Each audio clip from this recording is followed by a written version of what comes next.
سلام دوستو. سال تھا 1940 جب یورپ کا پورا نقشہ ہٹلر کے قبضے میں تھا.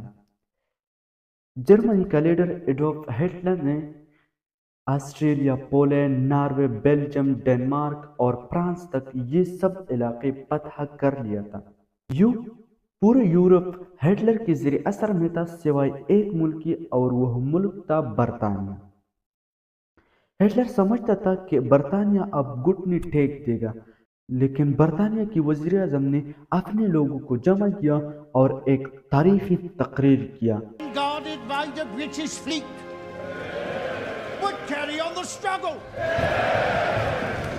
until in God's good time the new world with all its power and might steps forth to the rescue and the liberation of the old.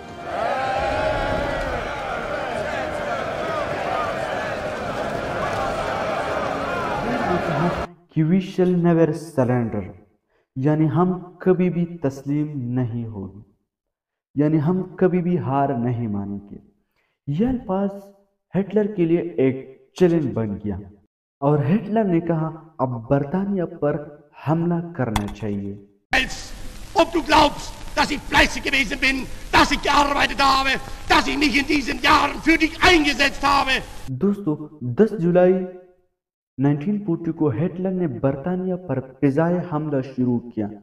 جب جرمنی لفٹواف کے پاس 26 طیارے تھے، جب دوسری طرف برطانیہ کے ساتھ صرف 700 طیارے تھے.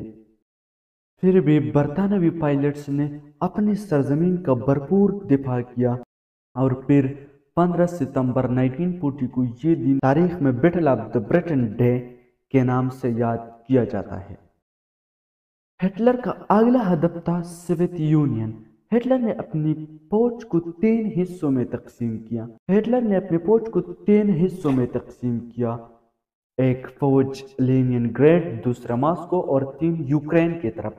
پھر 2 جون 1941 کو آپریشن بربروسا شروع ہوا. شروع میں کامیابی ملی، لیکن سردیوں نے سب کچھ بدل کر دیا. روس کی برفباری، ٹھنڈی ہوا اور منفی درجہ حرارت نے جرمنی فوج کو کمزور کر دیا. یہاں سے ہٹلر کا قسمت کا زوال شروع ہوا. اس دوران مشرق میں اچانک ایک زوردار دھماکہ ہوا جب جاپان نے اچانک امریکی نیوی بیس پر حملہ کیا اور تقریباً 2300 فوجیوں مار ڈالا، اور تقریباً 2300 امریکن فوجی مارے گئے. یہ وہ لمحہ تھا جب امریکہ نے کوریائی جنگ کا اعلان کیا. دوستو اب دنیا 2 حصوں میں تقسیم ہو چکا تھا.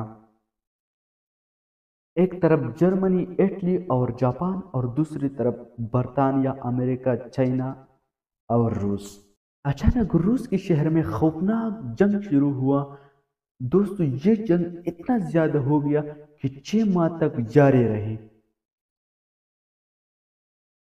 سردی، بھوک اور تباہی، لیکن رشین فوجیوں نے ہار نہیں مانی. آخرکار 3 لاکھ جرمن فوجیوں نے ہتھیار ڈالا. دوستو یہ تھی ہٹلر کی سب سے بڑی شکست، جو 4 جون 1944 تاریخ کا عظیم دن تھا. تقریباً 1,50,000 امریکن کنیڈین فوجی فرانس کے ساحلوں پر اتر گئی، اور ان کا مقصد تھا کہ یورپ کو ہٹلر سے آزاد کروانا. جرمنی اب 1 نہیں، 2 نہیں، 3 محاذوں پر لڑ رہا تھا. مشرق سے روس، مغرب سے امریکہ اور جنوب سے اٹلی. جب 1945 میں برلن تباہ ہو چکا تھا، اور 8 مئی کو جرمنی نے ہتھیار ڈالے اور دنیا نے سکون کا سانس لے لیا. دوستو یہ وہ وقت تھا جب دنیا کے سب لوگ بہت خوش تھے. جنگ ختم ہو چکی تھی، لیکن انسانیت بہت زخمی تھی. کروڑوں جانیں ضائع ہو چکا تھا. ناظرین دوسری عالمی جنگ نے ایک سبق دیا کہ طاقت ہتھیار ہے،